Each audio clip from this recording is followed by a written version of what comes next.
Vaheguru Ji Ka Khalsa, Vaheguru Ji Ki Fateh. Thank you for joining today's webinar hosted by the Sikh Research Institute.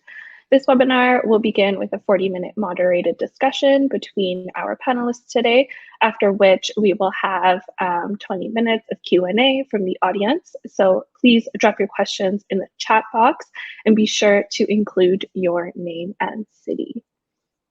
I'd like to start today off by introducing our presenters.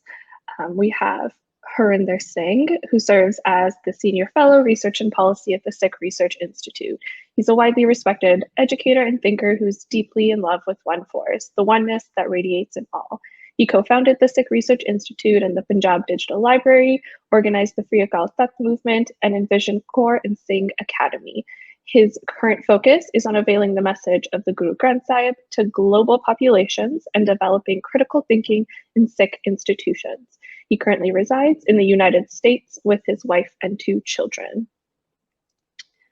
Jasleen Kaur is a double UVA grad in religious studies, focusing on South Asian religions through the lens of literature and poetry. She's currently working as a researcher with Sikri. She is passionate about projects that create comfortable spaces for community members of all ages and backgrounds to engage in dialogue and learn from one another. She hopes to eventually go back to school to pursue a PhD in either religious ethnography or history and fulfill her dream of teaching and learning from others.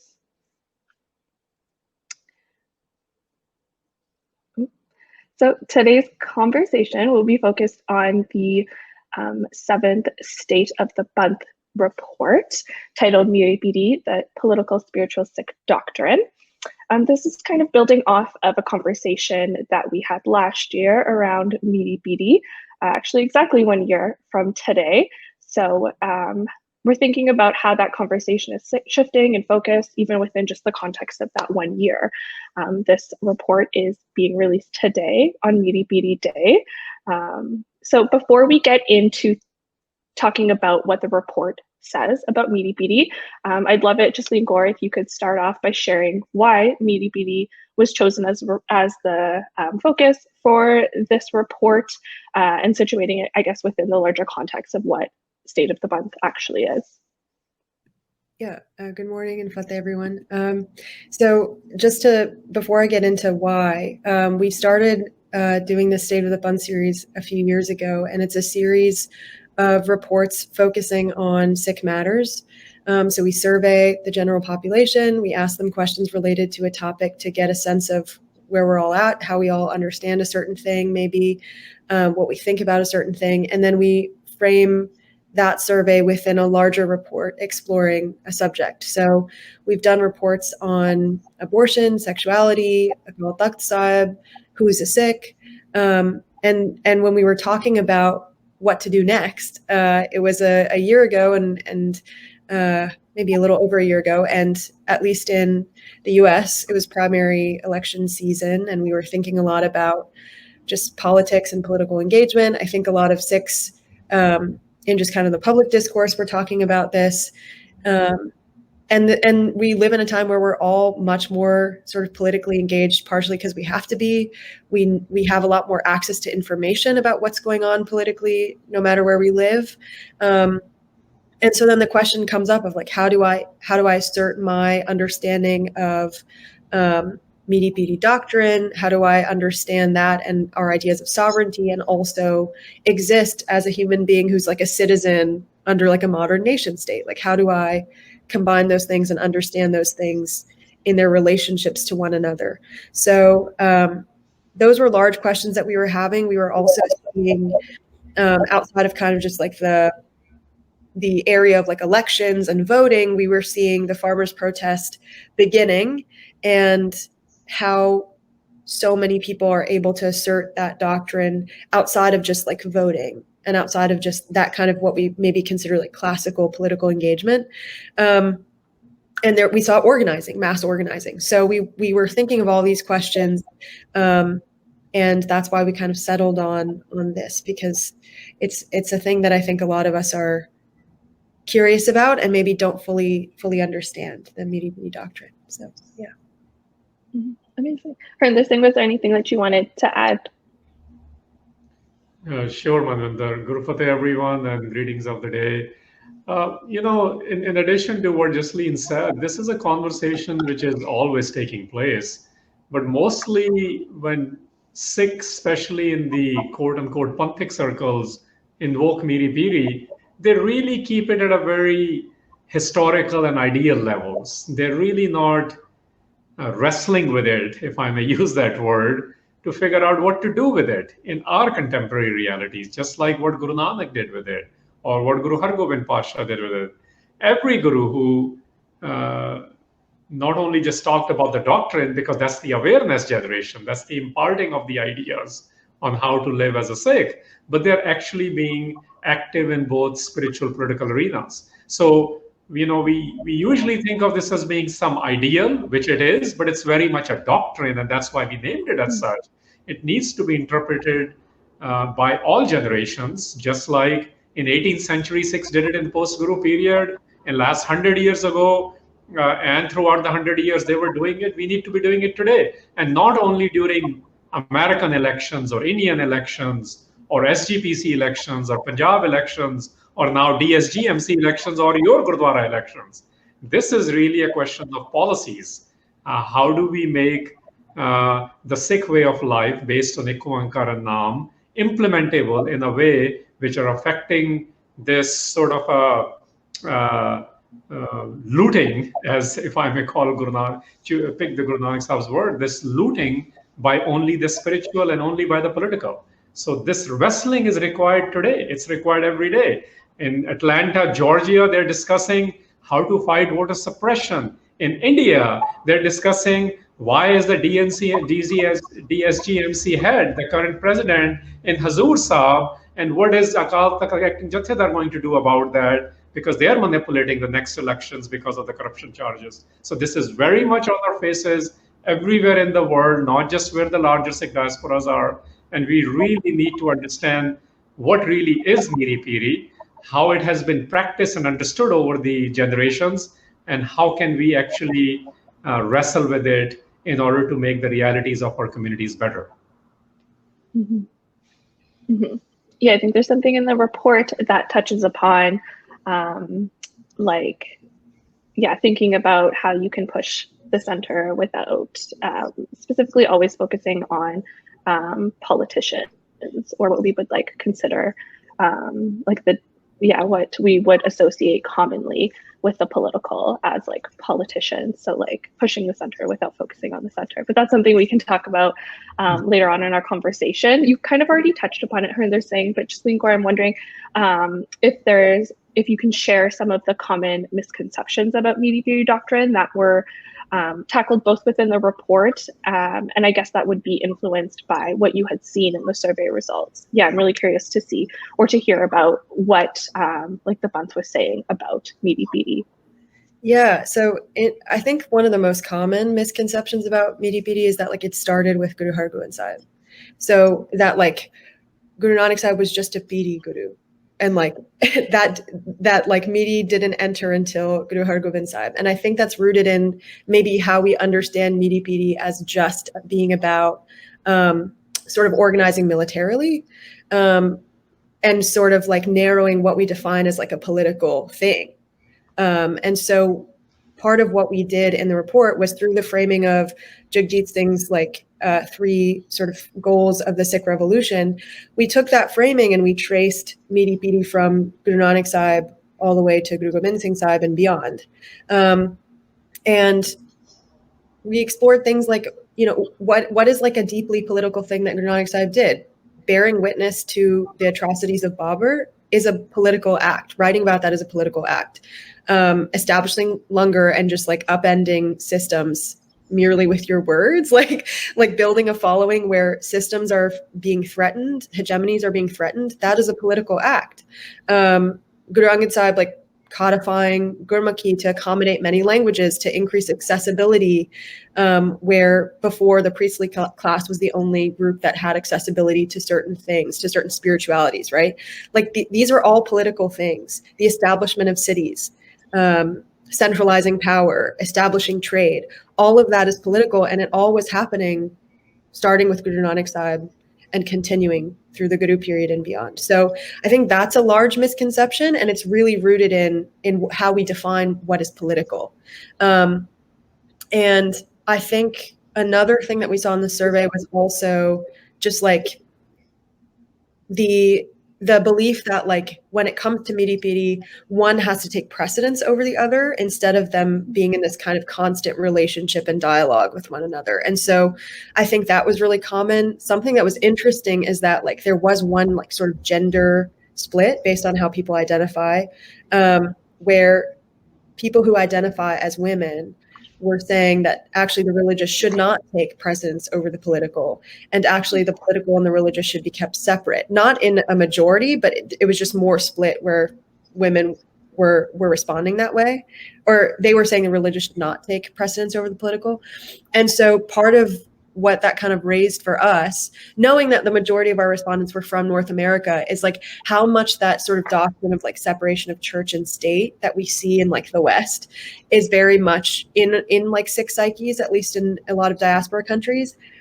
And then also like how a lot of times that relationship between the religious and the political, as we might understand it, let's say in like North America, is a lot of times about like policing women's bodies. And so it made sense to us that there was that split.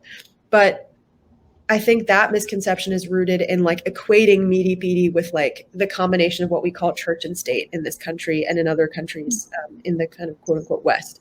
So yeah, those were large ones. I actually, I did find it surprising that like 80% of respondents did say like it is possible to assert Miri-Piri doctrine while you're a citizen under a different nation state. I think that was like surprising to me, but that is something that we explore in the report. So there were some things that I expected to go one way and didn't, and some things that I was not expecting when it came to the survey, and sort of misconceptions that we've seen through that.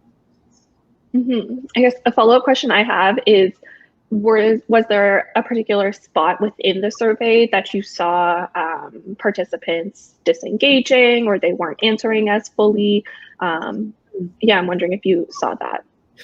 I think what tends to happen with most of our surveys is that when it comes to like longer answers where we're asking for sort of input on like solutions, people tend to disengage there because we don't always have solutions, or we don't always have recommendations as individuals. I think that just shows the need for deeper explorations of these things. I will say that there is a section in the report where we asked about these imperfect systems, which Harinder Singh had mentioned, but we ask about like how people engage knowing that the systems are imperfect.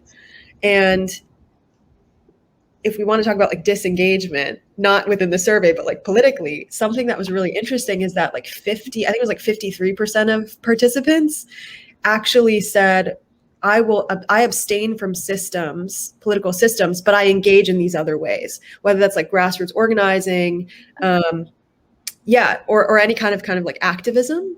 And so it's interesting that the majority of the respondents actually said like, I understand that these systems are imperfect, and so I'm finding ways outside of those systems to make some kind of change in society, some kind of change in what I see in my country's policies, like things like that. I think that that's really interesting, and kind of points to what I was talking about before, where like we're in a time where everything is being uncovered because we have all this access to information about what's not working. And I think, I know everybody says this, and it's been over a year of a pandemic, but that really uncovered a lot of things about what doesn't work. Not just in America, in literally every country. So I think that's something that I am kind of encouraged by, is that people aren't just giving up. They're finding new ways to engage. Yeah, that's nice to hear. I think, yeah, something that stood out from your answer was, I guess the previous answer was like this constant dialogue between Miri-Piri. Actually, to like grab my notebook very subtly to write it down, because I think that's a great way of thinking about it. Yeah, so I'm wondering, Harinder Singh, if we want to delve a little bit more into the actual report, what does Bani say about Miri-Piri? How is it invoked in Bani? Is it invoked at all? I'm wondering if there's similar phrases or terms used in Bani. Sure. So, to continue from the last segment of the question, which Jasleen was beautifully answering, we've always been engaging with imperfect system, including the gurus. So when Guru Nanak is engaged with an imperfect system under the Mughal Empire at the time, and eventually, the Sikhs under the British and the Indian, and now several nation states, what does Guru Nanak do? So what is first thing we need to really understand is that in Guru Granth Sahib, it is very clear that Guru Nanak was starting a new form of Raj. And that's very, very clear in Guru Granth Sahib when it says, Nanak Raj,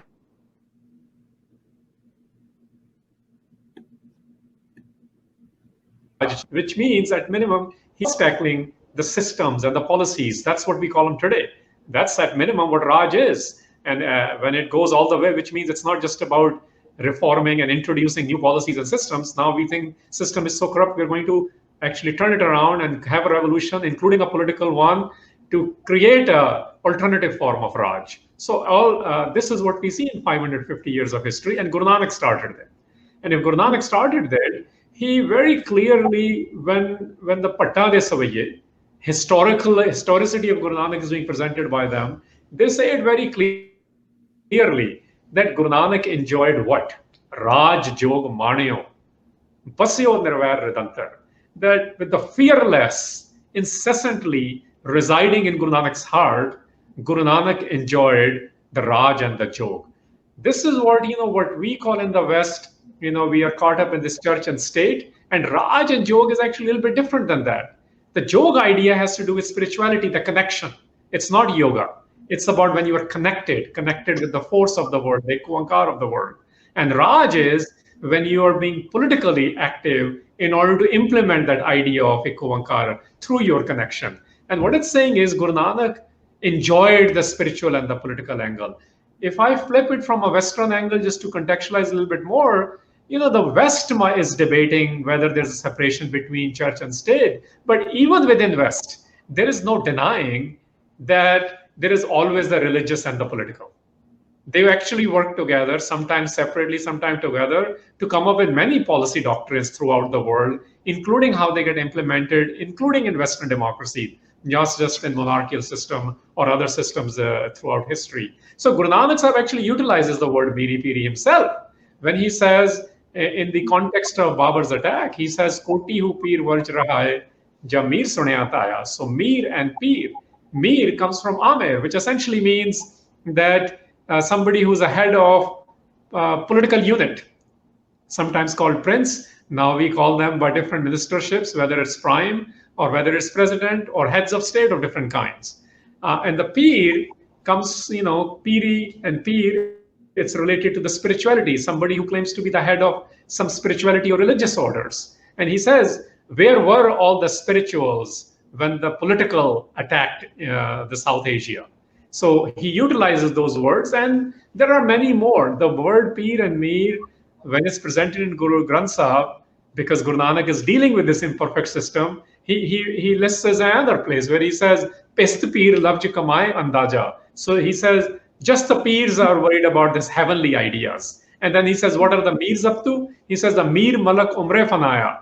Essentially, that there are two different domains and people had defined their boundaries. That's what Guru Sahib was dealing with. And he countered that with this idea of Raj Jog, this idea of bringing Miri-Piri together, this idea of what now the popular Sikh world calls Bhakti Shakti together. Although the same words don't come in Guru Granth Sahib, but the idea of Siv Sakt comes in Guru Granth Sahib very clearly. The idea of Bingur Pagat, the word Bhakti comes, the devotion comes very clearly. Essentially, what I'm trying to say is, in Guru Granth Sahib, it is so clear that our job here is to, while we are connecting with the Kuankar, the force, the all-pervasive, the light, the Har in this world, at the same time, we use that connection to change the realities of the communities we live in, whether they're economic policies, political, and everything in between.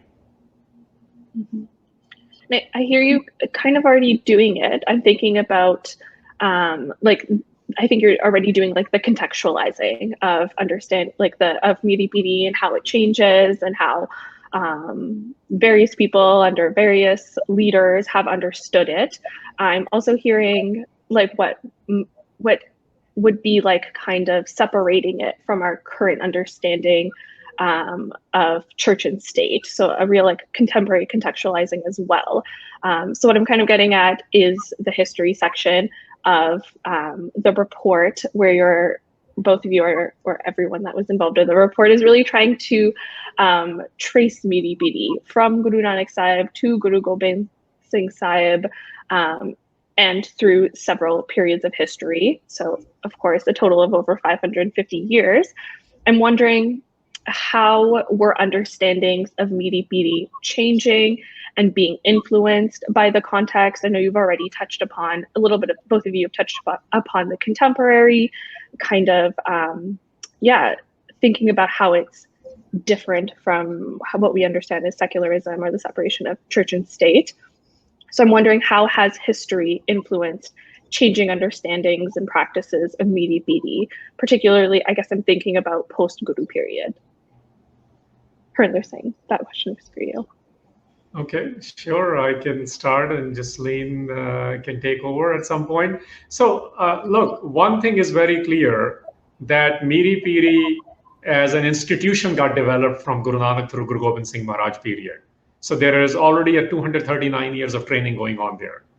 Now, when we see it, when the Baba Banda Singh Bahadur is sent to Punjab to practice elements of that, we see it. Like he, in Sikh context, I mean, how he's carrying Miri-Piri with him. How is he doing it? Well, he becomes of the Guru. We have a ceremony for that, Khande Bade Ki Paul, or initiation ceremony, Amrit popularly. He's given the royal symbols, 5 arrows and the 5 to consult with in order to create policies, and he becomes the implementer. So the Miri-Piri comes into play as to how he captures the Raj in Punjab and how he becomes the administrator there, how he releases the coins and the seals, how he appoints the administrative heads and the political heads, how he does not disturb even the Naqshbandi orders, religious places, because we don't do that. Even if somebody has been responsible for making the legal cases for assassinations or what we call martyrdoms of Guru Arjan Sahib, Guru Tegh Bahadur Sahib, Chote Sahibzades, all of that. Banda Singh Bahadur did it. So essentially every period, if you look at from Baba Banda till Maharaja Ranjit Singh period until 1849, 18th century is a great example of how Miri-Piri every generation wrestled with, and they came up with their solution in the realities they lived in. In fact, it's beautifully captured in one of the compositions by Bhai Gurdas Singh. He wrote something called Ram Kali Var Padshahi Daswin Ki. And I really like this composition because it's dated around 1783, I think.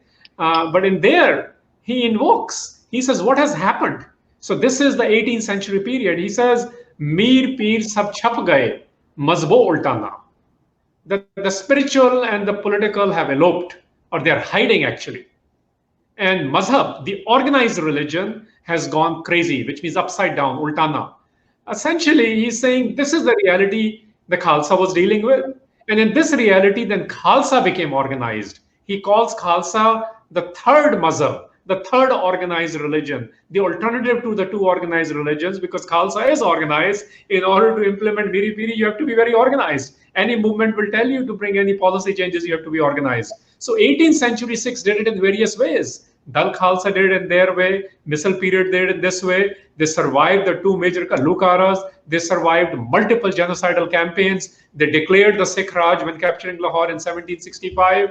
So Miri-Piri is evolving. Miri-Piri is being practiced. The definitions are not getting changed. The meaning of Miri-Piri is not changing. But after 1849, if I may just stop at this second, just mention this much and then stop, that after 1849, we see how Miri-Piri is being used by a state now, especially the British Empire. And then in 47, how the definitions of Miri-Piri are being changed. So for the first 150 years after the Guru period, Sikhs understood the institution, the doctrine, and they implemented it in their best capacities, including by organizing the Khalsa. After the advent of British Empire and within the Indian state, both the appropriation of Miri-Piri started, and there has been a concerted effort to change the understanding of Miri-Piri and redefine it in last 70 years within the Indian state as well. Justine, Kaur, I'm wondering if you want to talk a little bit about that appropriation and how the state has been actively shifting this definition and our understandings of Miri-Piri.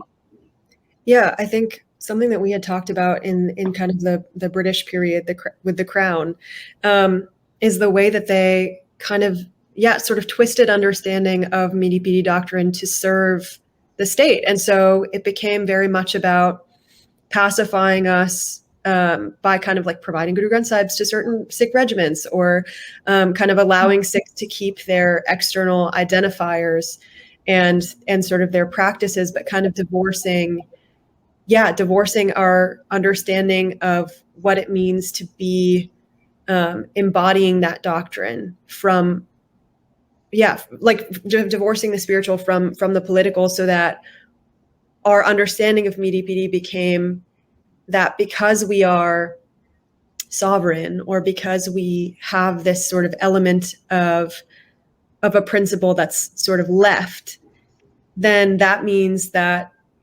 our defense of the state is somehow honoring Miri-Piri. And I think that is something that we still see. Like, there's still Sikhs who, and I don't want to get too into it because we all have our opinions on this, but there are still Sikhs who say like, oh, well, if I serve like as a police officer, or if I serve as a soldier, that's me practicing Miri-Piri. And again, don't want to get too far into that argument, but like a lot of that understanding, I think, is rooted in that switch that happens in a sort of secularization of Miri-Piri, if I can say that, where it's not about honoring that doctrine through like service to people and the core sort of like principles that we understand of oneness, right? Like, it's about serving a power, or serving as an extension of a power. And when we talk about like sovereignty, our idea of sovereignty is only rooted in the eternal. It's rooted in Akal Purakh. It's not about place or state or time. And so I think that question of like how we understand Miri-Piri, and by extension, how we understand what it means to say like, I'm Sikh and therefore I understand myself as sovereign. Like, what does that actually mean? I think that like we see what was done during this period where the British had like kind of reappropriated Miri-Piri doctrine, and we see its effects still today. And so that's one big thing. I think we had also talked about just like revolutionaries who embodied Miri-Piri kind of in its form as we understand it to be from the Guru period, were a huge threat to the British. And we're jailed, and we're seen as enemies of the state. And these are people that we kind of always think of. I mean, we talked about Bani Singh. We think about Bani Singh as this kind of like quiet man who like wrote a lot of poetry and beautiful words, but he wasn't. That's not all he did. And there are these people who understood what it meant to assert that doctrine, not just in their writing, but in their like organization of the people, in educating people, in mobilizing people. And that is so threatening to the state. And we see that even now in India, where like if you embody Miri-Piri doctrine, the term terrorist gets thrown around quite a lot. And so, yeah, we're seeing that still. And I think that revisiting the Guru period and revisiting, primary and secondary sources as we understand or try to better understand Miri-Piri will help us kind of recenter and unlearn some of that sort of shifting in understanding, if that makes sense. I think it makes complete sense. I think it's really like what I'm understanding from what you're sharing is like a dilution of what Miri-Piri is to serve like colonial means or to serve the nation state, which of course makes sense. Like you shared that would be something that would serve like colonial states and perhaps contemporary like nation states well, to kind of suppress a doctrine that could like liberate or go against like the wants of the state. So I think to me that's a very important facet of both colonialism and the contemporary nation state. But I don't want to ramble too much about that. Kind of bringing it into the contemporary, because I could ramble forever, but bringing it into the contemporary, things have changed. I think that's kind of where we're headed to within our conversation. We're all we as in Sikhs are living under many nation states.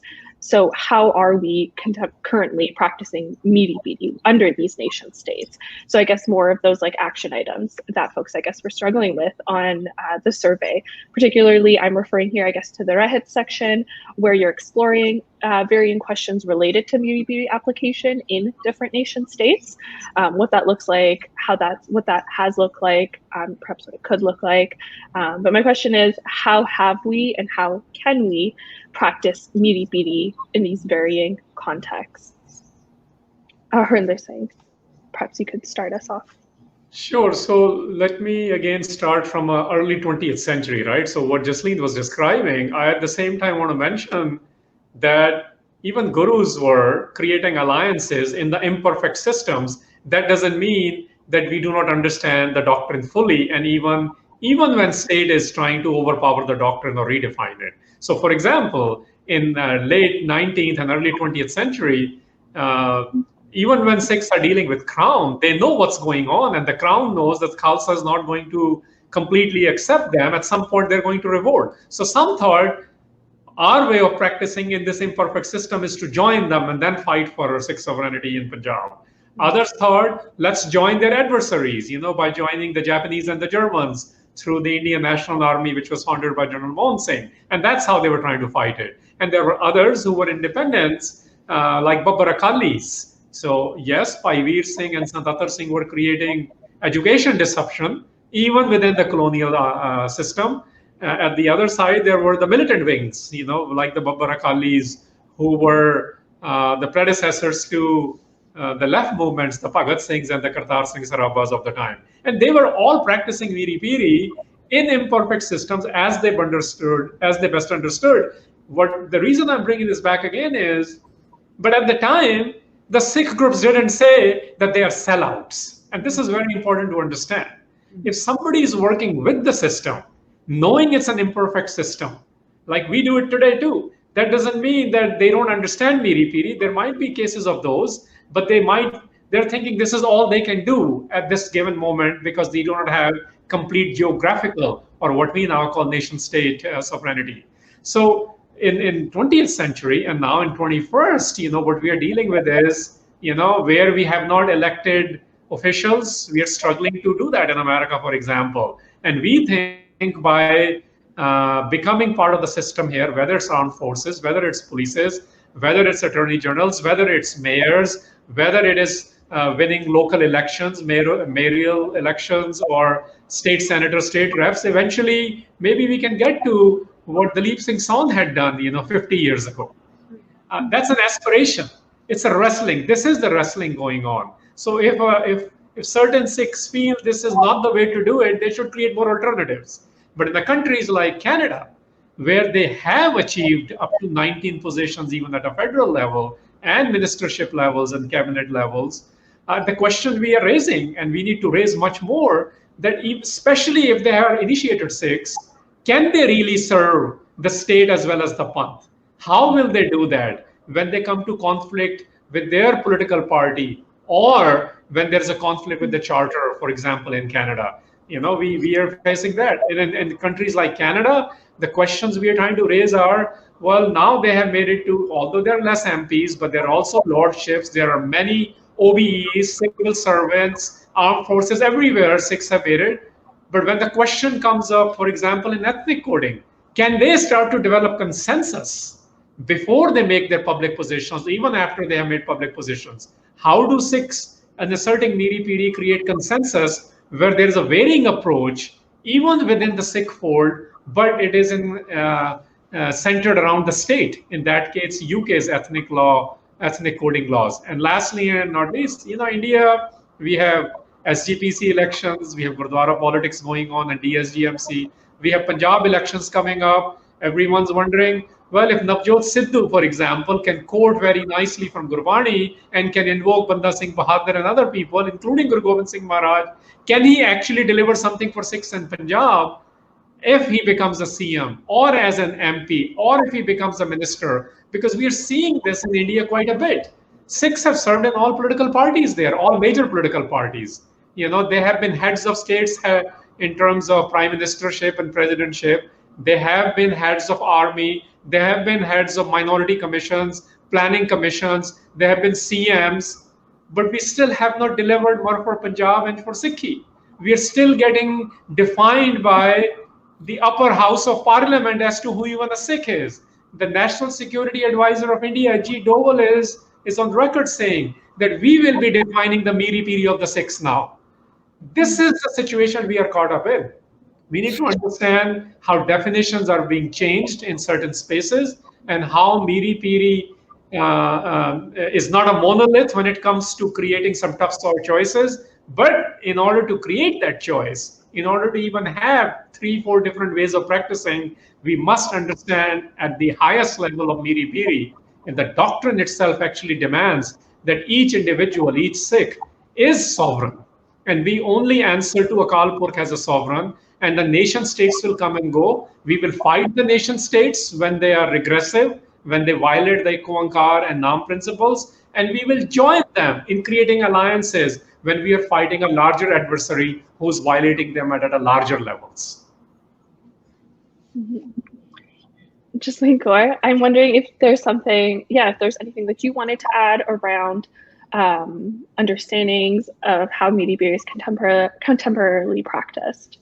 Yeah, I'll say I've definitely like revealed myself to be sort of still trying to understand that point that Harinder made, which is that our understanding of Miri-Piri is not going to be monolithic. And I find myself having to remind myself of that.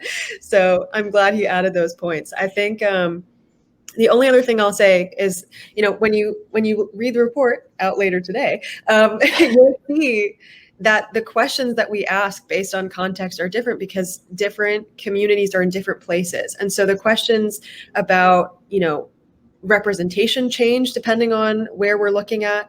And then we also are coming to conclusions about representation not being the ending point, but being the starting point. And so then what are the questions that we're asking ourselves once we're in those positions, like Harinder Singh has just said. So I think those are important points that I still have to remind myself of, that like idea that our understandings are going to be different and how we choose to act upon those understandings are going to be different. Something we talked about when we were drafting the report was how caught up we get in like left-right politics, how caught up we get in those labels, not just in like North America, but all over. And I think something that I kind of learned as we were having these conversations is that like our understandings of like Miri-Piri doctrine are not going to fit neatly into those boxes. And like we saw in the period that we were talking about before, where people are making different alliances, like it's just going to look different depending on how we understand the doctrine and what we understand as being the best move in a moment for us as individuals and sort of bunthically. One thing that I did want to talk about, like going back to what I had said about the survey responses and engaging in other ways, is that we did explore examples of that. And so we did talk about like the 92 Punjab elections and how like the question there was like about opting out and how that didn't really work out for us. And so we're looking at all these examples. And I think part of what I would encourage people to do, what I also need to do, really bring you back to that, is to continue to look at how we have tried to answer these questions in different ways throughout history and how that's going to keep happening. And if you can find an example that seemed to kind of like work for people and that seems to resonate with your understanding of Miri-Piri doctrine, then like that's what we can go with. And something that we're seeing with the farmers movement and in the survey results is that engagement and our understanding of what it means to be politically engaged has expanded. And I think before we can kind of, actually, we shouldn't ever, before we can ever like have conversations about maybe what is more in line with the doctrine, we have to come to those understandings both individually and in like smaller groups about like what Miri-Piri doctrine is and how we've understood it both in like the distant past and in the recent past. So yeah, I think that's something that I'll remind people of, that I was reminded of through this conversation, which is that like it is not ever going to be a situation where we all think the same thing about politics and how to politically engage. It's about kind of moving beyond like labels, which we're really good at doing. We're really good at like rooting ourselves in labels, especially in like the Twitter age, but moving beyond those things and having larger, more nuanced conversations about how we understand the doctrine and then how we act in the world based on that understanding. So I know that that's not like we say this every time, but that's not the like clear-cut answer that people maybe are always looking for of like, this is what you should do and this is what you should believe, because that's not how we've ever done it. And we see that in the Guru period too. So I think that's what I'll leave it with on that one. Mm-hmm.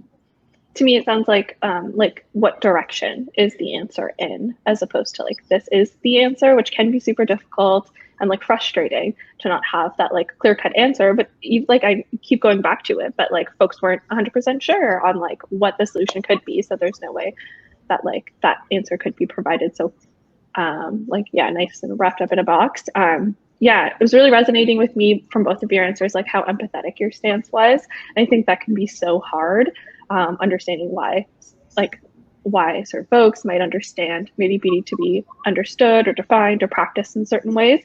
So yes, a good reminder that we all have our understandings of like what is the correct answer, but meeting folks where they're at. So I guess, moving into the like, how do we practice Miri-Piri, or what that could look like? What is it that can help us assert Miri-Piri as it has been explained today, both individually and as parts of organizations? So I'm really reflecting. There's a question, I think, in the report that is framed around how do Sikhs navigate Sikh issues, Punjab issues, and in Indian issues without involving political leaders as the center of their struggles, but without involving political leaders as the center of their struggles, but still to pressure the capital C center. So I'm wondering, how can Miri-Piri be used in those contexts, both individually and within organizations and institutions? Harinder Singh, we can start with you. Sure. I mean, the only clear-cut answers Sikhs can collectively agree on, is that the clear answer comes from Gurbani, because that's what's not debatable. Everything else is debatable because we're dealing with imperfect systems, as we keep calling them now. So the today's hukum gives us one clear answer, where it says, Sab upar par Brahm Data. This is the hukum from Sri Harinder Sahib at Sri Amritsar. And from Darbar Sahib, it's saying Sab upar, like above all, because this is where the politics and the spirituality is. There are levels we have created. Instead of invoking those within us, which is what Guru has asked us to do, and Sikhs aspire to do, we have created the bosses, the hierarchies of these. And we are reminded, well, even if you're operating in that hierarchical system, even though sometimes you think you're in a circular, even then there are hierarchies. Even then, just remember this: Sab upar, that above all is Par Brahm Datar, is the transcendent giver. And so, what is that reminder for? The second line says, Teri take, tera aadhar. I rely on you. My support is you. So this understanding is the Sikh understanding, if I can call it the Sikh understanding, because that's what Guru Arjan Sahib is telling us today. If we operate with this as an individual, I'll just pick one example each. As an individual, I really need to figure out what Miri-Piri is as a doctrine. We really need to understand that our vocabulary is as entertained and described and articulated and enshrined in Guru Granth Sahib starts with Raj Jog, how to enjoy the spiritual and the political within you as Guru Nanak did, and enjoy it perpetually. What does that mean? I think we need to delve into that, because the just the political and just the spiritual were not enjoying. They were looting people. They were putting things upside down, as it has been recorded. So that's the number one recommendation. How do I enjoy the Raj and Jog? If Guru Nanak is my model, and that's what he did on this earth, starting from his declaration, from his project called Punjab, but he took it global. In that time, he took it literally from Saudi Arabia to Sri Lanka. and everything in between. So that's the number one recommendation, understanding Raj Jog nu manana kiਵੇਂ, how to enjoy the ability to decipher, to create the right policies while being in direct connection with the force of the world, Ekuankar. And that's the first institutional recommendation I would say is, well, then the institutions really need to get into how to train people on this. Because personal understanding is very powerful, but to organize, you got to have these trainings. Our gurdwaras, our institutions cannot just be the Piri centers, you see. They never were. And since they've been reduced to that in the last 100 years or so, where I've been told growing up in Kansas City, Gurdware vich political gal nahi karni. Main kya fir masjid mein jaake karanga. You know, like this was my response. Like, where would I go down? Because that's what Guru taught in his Gurdwaras, in his Dharamsals. And that's what Sikhs have done, whether it was the first Gurdwara in Stockton, California, or in the Khalsa Diwan Society in Vancouver, or whether it was in Medan in Indonesia, or anywhere throughout South Asia. That's what we did. So institutions need to really, really do their soul searching, their trustees and their boards, instead of spending everything to create personal legacies in the local cities. So you can say that I did this, I built this Gurdwara. The legacies need to shift towards how do we engage as collective, as the collective of Miri-Piri, the doctrine in the local politics of my community, in the state or the nation state national politics, as well as the Sikh politics, which is being manipulated from Akal Takht Sahab all the way to local Gurdwaras through their agents and through their alliances. So those are the two things. Personally, really delving into Raj Jog, and institutionally training people to nuance this to create an effective organized action to change the policies around us. Mm-hmm. As you're speaking, it's also reminding me of the conversation that we were having at the beginning of this webinar around, can you serve the state and the Panth? Or are the two compatible? Can both be done? So it just seems like these are like questions. A question maybe that can be like transplanted and changed, of course, into different contexts. Like, and I think even that we don't talk about politics in the Gurdwara, I think it's like a little bit naive, and that even that statement is already political. And I think like the political is already tied into that question. But Jasleen, Kaur, I'll let you add on if there's anything that you wanted to share about the individual and institutional applications or engagings with Miri-Piri.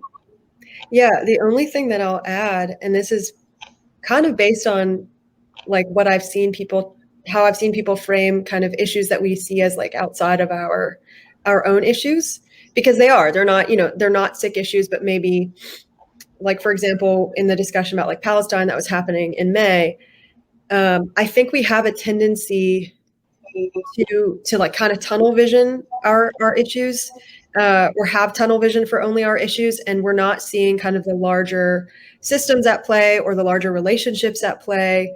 And so I think something that we had put in the recommendation section as well is like, if you are principle centered in your politics, then it's not just about Sikh issues. Obviously, Sikh issues are important and should take, the front seat on how you engage with politics, but understanding how to like coalition build and how to build alliances, both institutionally and like as an individual. Like, are you showing up for other causes outside of your own? I think that's important. And I think sometimes the conversation then becomes like, well, they didn't show up for us. And so for that, I will say, bring it to like Asa Kibar, like, what does it mean to be a lover of the beloved? It does not involve transaction. And so this like expectation that we will only show up for other people if and when they show up for us, I think that is a thing that once you become more principle centered and more like rooted in what Miri-Piri doctrine is about, which is, it's about ikonkar, like you will be able to involve yourself in that kind of allyship without constantly keeping score. And I think that like when we do that, it terrifies the state, no matter what state we're talking about, it terrifies them, because when we can understand our issues as interconnected, and we can organize to change things, I think I mean, we can't do it alone. So I would say that that's like a big thing, is being able to see our issues and what we would like to see changed within a larger sort of play, if I can use that word, and understanding how to build relationships with people, where that principle-centeredness is the thread that carries us through. Yeah, that's the only thing I'll add. Great. I would also invite anyone joining us in our webinar today to share their questions that they might have in our chat box. I do see that we have a couple, so we'll get to those very soon. But yeah, if you have any questions, please do share them in the chat box. I guess before we delve into those questions, I will give my question primacy. I wanted to choose like a neutral word. So I'm interested in thinking more about borders, and how, I guess, I'm trying to situate it within the Sikh context. So I'm thinking about borders and how this relates both to Sikh sovereignty and Miri-Piri, and that was kind of what was coming up for me, both because that's what I'm reading right now and because, as I was preparing for this webinar. And I don't want to delve like too much into the conversation around Sikh sovereignty because I'm mindful of today we are here and gathered to talk about Miri-Piri. And in that context, how does Miri-Piri inform our understandings of contemporary borders, or what some might refer to as border imperialism, and how does that influence our understandings of Sikh sovereignty? So I'm thinking about Miri-Piri as it impacts the creation of borders and how that impacts our understanding of Sikh sovereignty. I hope that was clear. And if it was, Harinder Singh, would you like to answer? I mean, I can attempt to answer if I understood it right. But look, this question is very much in the context of post-20th century democracies in the world, because they started deciding, who carries the passport and where the boundaries of the nations lie and who can cross it, who can enter it, right? So in this context, I think Sardar Kapoor Singh has a solution which he presented. And he actually put it in this frame that in the democratic societies, what really is going on. And I think this is where there's a contradiction, he says, and every Sikh needs to deal with this. And what is that contradiction? That there is a collective action. Sikhs have a collective conviction, rather, and that collective conviction is now in contradiction to that the state is demanding allegiance. This is where the rubber meets the road, as we say, even today. We live in a particular nation state, and that state demands our allegiance. At the same time, we have a collective conviction of the Sikhs, which is what we are calling the Miri-Piri doctrine in this case. So he's saying, how do we deal with this? And he's acknowledging there are going to be frictions, and this is what we've been presenting. There will always be friction, whether you talk about the Palestinian issue as a US citizen, or whether you do it from the Indian perspective or Sikh perspective, regardless of your nation states, or whether you talk about what is happening in Punjab right now in the farmers' protest. So these frictions exist. We must acknowledge, and they will continue to exist. But if there is something which we can figure out, the solution we do have, and he says the solution lies in understanding and practicing the process of Miri-Piri. And he actually uses this phrase. He says, if it does not happen, if this contradiction is not getting solved, the problem is that the process we have adopted and the people we have picked to implement these processes, fault lies there. It is because of the process and the people we are not able to implement and solve this contradiction for ourselves. Now, he does say with a hope that if we are able to solve this contradiction, he's not going to solve it for us. Guru Gobind Singh or Guru Nanak Maharaj wasn't solving it for us. They were telling us how to solve it for ourselves. So he says, if we are able to solve this for ourselves, he says that state, whether it is deciding on the next border or whether it's giving our input on no one is illegal campaign, as it happens in Canada as well and other countries now, he says when the Sikhs are able to do that with the right process and the right people, then Sikhs will become the most invaluable assets of that state because we have allowed Miri-Piri to change the realities, the policies as we call them today.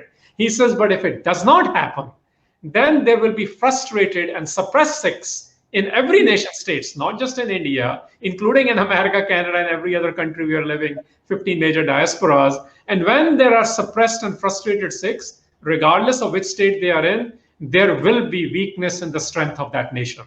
And we are seeing this, where our larger numbers or larger coalitions or movements have sprung up. And mostly we see this in the nation state of India, but we are beginning to see when there are movements, like I saw this in Myanmar. It's a country we generally don't think about, where the youngsters, the college students showed up on the street. And what is happening in Burma? They're very few in number. In fact, most of them are businessmen even. So their businesses are going to be jeopardized. But they decided to join their sons and daughters that as Burmese, it's important to go protest and show solidarity, whatever the military is doing in that country. So my point is, this Kapoor Singh's dictum from what he articulated 50 years ago is very important. It speaks directly to the democratic societies. Our role in those democratic societies is to solve this contradiction. And if we are able to solve, we can solve it if we adopt the right Miri-Piri process and we bring the right trained people to do it. Mm-hmm. Yeah, I think what I'm thinking about, what I'm reflecting on is like the direction in which like that quote and the examples that you've shared can kind of, what direction those quotes and what you've shared can move us. So that's really helpful for me. Jasleen, Kaur, I'm wondering if there's anything that you wanted to add around borders and Sikhi and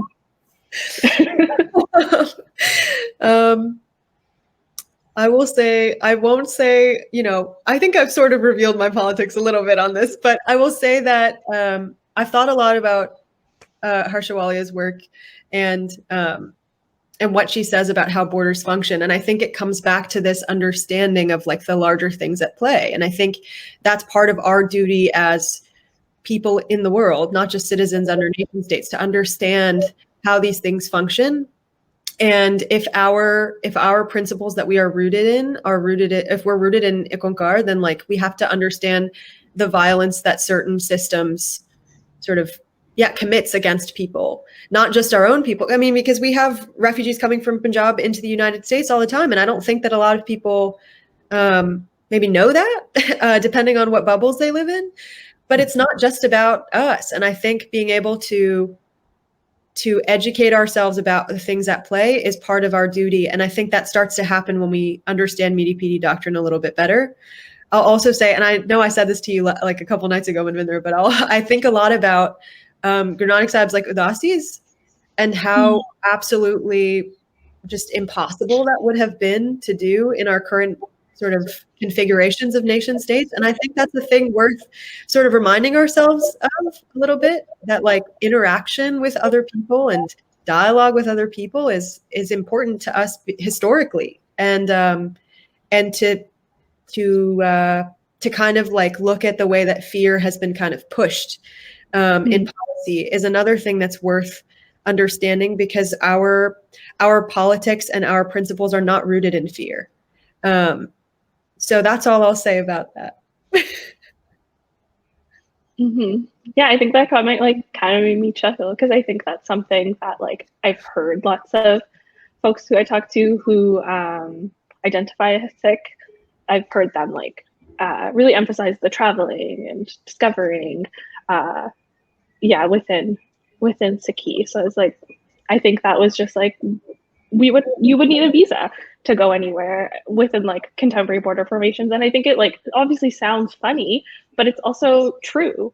Like where are folks, where are they allowed, where are they not allowed, both literally and metaphorically.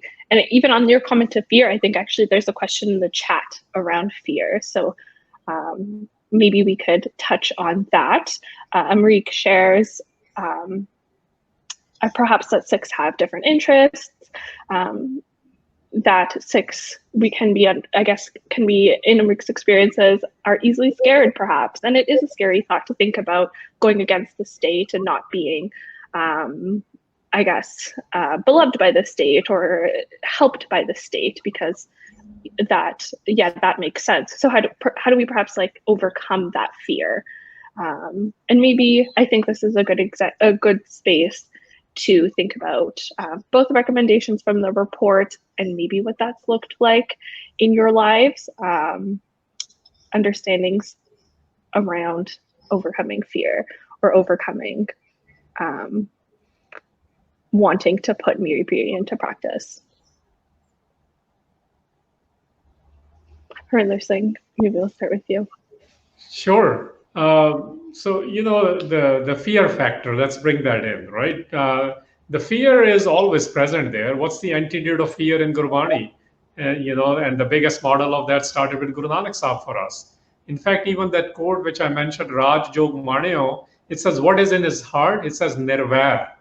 So nirpao and nirvair come together. You will see this. The way you know the fear is gone, that the animosity is gone towards anyone, including a very corrupt state. You're going to fight that corrupt state, but you don't have that venomous attitudes toward the individuals who are representing the state.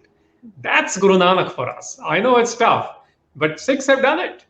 Baba Banda Singh Bahadur did it in last 30th, and in fact, some of the people are even now doing it, but it's a rare phenomena. And this is why Sikhs, the Miri-Piri people who practice, is a rare phenomena, but we are working towards creating that conviction collectively. So the way to overcome fear in Gurbani is to become the embodiment of the fearless.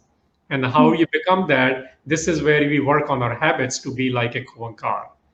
And we start with, working with this oneness paradigm, working with this Satnam idea that my identities, the temporary identities don't matter. The eternal identity matters, right? Which in the case of humanity is a more larger identity and a longer identity than Harinder Singh's in the particular locale, right? So that's what Gurbani says, that you work to become like the Kuankar. And the way you know it has happened is you will feel the grace. When you feel the grace, you know it has happened, because Nirpao is in the middle of it. And then it goes all the way to self-elimination. That's what we call Mool Mantra. So simple answer is, fear is big. You bet. Fear is very big everywhere. And yes, Guru Nanak did not need passports, but you know what? At his time, even within India now, if you want to go to Jagannath Puri temple, you will not be allowed. There were other hindrances. So the external manifestations keep changing. So I don't think you can say it was a better time. You ask any woman, they'll tell you, no, this is the best time. Right? So I think we cannot use just like the understanding of today to apply to the past. It was easier. Not really.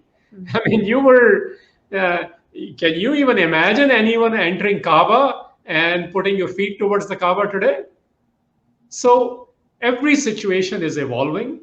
We have our own sets of challenges, because back then there were monarchical systems. Now we're dealing with post-Westminster style democracies in the world, and the post-democracy models are being looked upon. Our role is to look into those models. Some of us should be looking at what are those models from a Miri-Piri perspective. Some of us need to be looking at, if you're participating within a state, how do I change the game, or can I even change the game as to how the voter suppression is happening, even if I'm part of the Republican National Committee or party right now. Those are the nuanced conversation I think we need to get to. So the fear's antidote is love. In Gurbani, it happens when we invoke the Kuankar within, both the spiritual and the political together. It's a symbiotic relationship. And that allows us, we have the courage, we have the curiosity, and we have this healthy tension and controversies which we are able to take on them. I think, again, I think that's a helpful context or questions and thoughts to move from. I thought that was going to be a hard question, so I kind of gave it a pause. But yeah, I think that fear factor, I think that, was very helpful for my understanding. Jasleen, I'm wondering if you want to add anything. No, I think, that was great.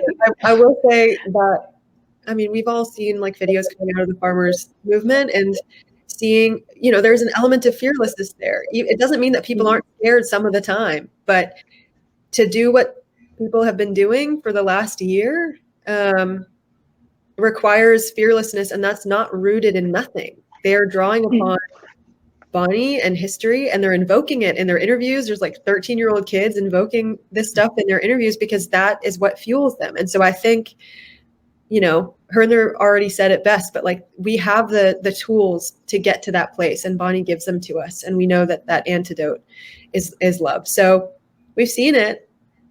It's possible. Mm-hmm. Yeah, I am mindful. Oh, I actually want to make it a little bit more real. Not only is it possible, we increase the probability of it happening when we actually start invoking Miri-Piri within us. Mm-hmm. When enough of us do it, when several of us do it, and when that several doesn't mean half of Sikh population is doing it. It might even be only half a percentage of Sikh population doing it. It creates a remarkable shift in the thinking of those who want to accomplish and change the policies. Because and then there is an emotional outburst from the people who support all that. So that shift becomes, you take it to high probability of actually happening when enough of us do the mental and the spiritual and the emotional, and that politics is intertwined, what I call symbiotically, which means that for Sikhs, the spirituality does not exist without politics, and the politics does not exist without spirituality. They really are built in together. That's what Raj Yoga is. That's what Miri-Piri is. Mm-hmm. Yeah, I think it's just bringing back that like constant dialogue that Jasleen Kaur was also talking about, like how the two are like intimately tied. And I know we just spoke about this last year. So if folks are interested in hearing more about, I guess, what is Miri-Piri, which perhaps we haven't like fully explored, but maybe we have. If they're interested in more of that conversation, there is a webinar from last year where we do delve into that a little bit more. I am conscious of the time because I know it is Wednesday, the middle of a work day, so I appreciate everyone coming in and joining this conversation. I do have like one final question, and then if any others pop up, we're happy to answer those as well. I'm wondering how both of your understandings of Miri-Piri shifted after writing this report. And I know we've kind of touched upon these, but I'm wondering, if there's any key nuggets, things you were thinking about, things that you now think about differently as a result of engaging with this work. Jasleen Kaur, we can start with you. Yeah, I think I hinted at it a little earlier that like, I still have a lot to learn about how I understand this doctrine, because I am stubborn in my politics, and I think a lot of us are.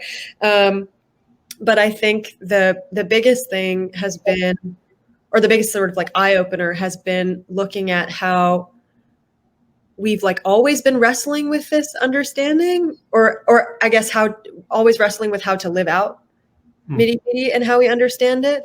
And that isn't new. And there's something kind of like reassuring about that, because it gets really easy to like look at our current moment and be like, oh my God, we've lost the plot. And it's like, well, no, we actually we've been struggling with this forever. And I also think like having tangible examples to go back to see how diverse that understanding has been in practice, is helpful in getting to a place where I'm not, shaming other people for things that I maybe don't agree with. And then I think one last thing is that it is reassuring to have a sort of a multifaceted understanding of what it means to be political in the world.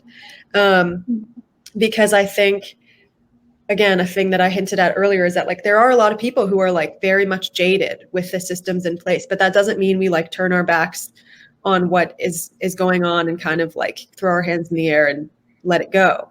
And it's been really incredible to see people engaging in new ways, which, Harsha Wali has been an activist since before 2001, but people are engaging with their work now because like we have to, and we're hungry for that kind of engagement. And that's really reassuring. And being able to like sort of draft this and talk about this while watching the like mass organization that's been happening with the farmers is like, it's just been very incredible and feels very lucky to be able to like have those things side by side. Yeah, that's all. Mm-hmm.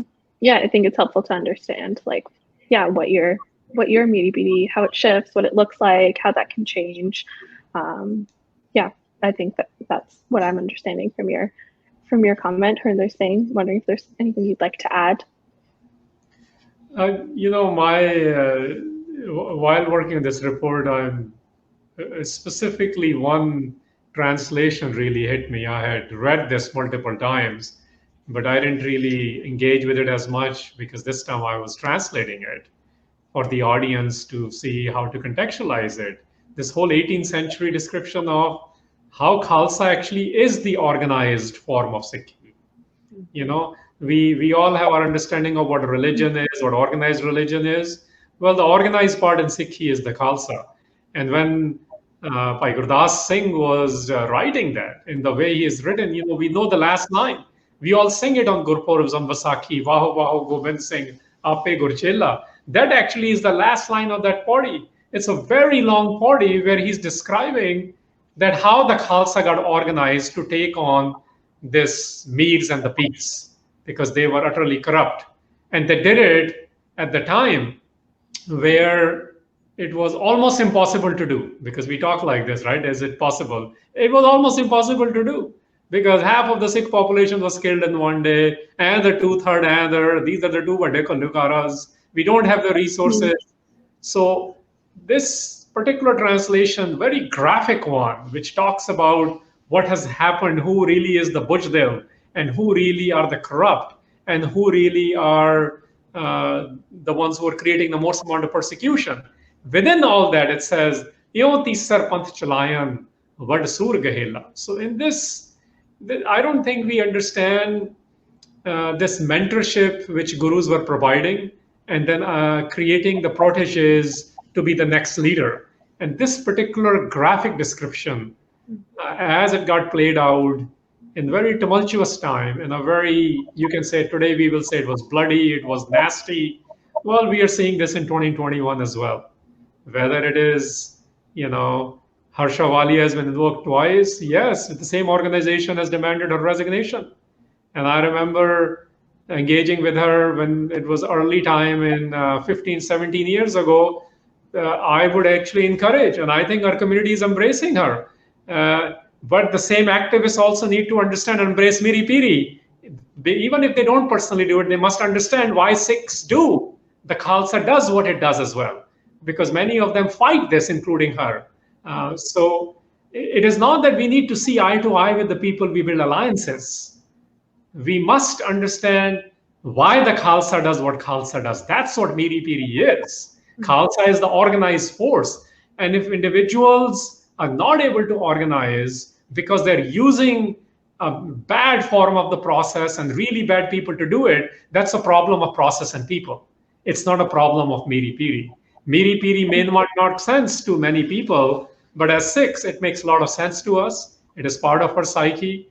And whether it is fighting with the Sikh Jathedars themselves, or fighting with the Gurdwara and SGPC elections, or the states or the nation states, the doctrine stands.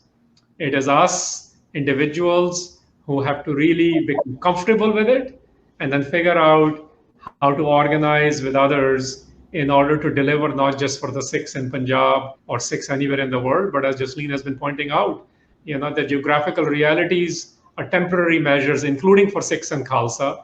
Our ultimate goal is to be able to see Miri-Piri as a tool to deliver justice everywhere, to deliver equity, not just equality everywhere.